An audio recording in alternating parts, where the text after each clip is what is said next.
আইসা পড়েন, ভালো ভালো কসমেটিক আছে খলিলাবাদ মাহফিলে।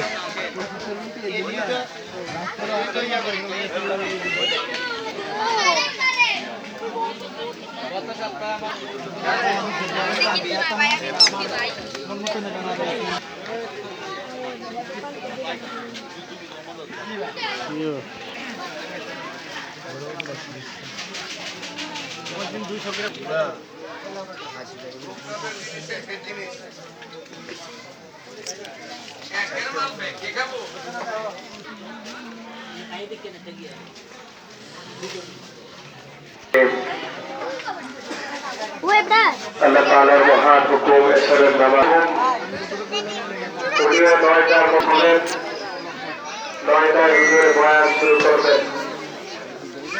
তো আপনারা এদিক সেদিক ঘোরাফেরা না করে আমাদের মাহফিলে আমরা পর্দার সাথে ওয়াজ শোনার ব্যবস্থা করেছি। আপনারা আমাদের হালিম ঢাকার বিল্ডিং এ চলে আসেন। এলাকাবাসী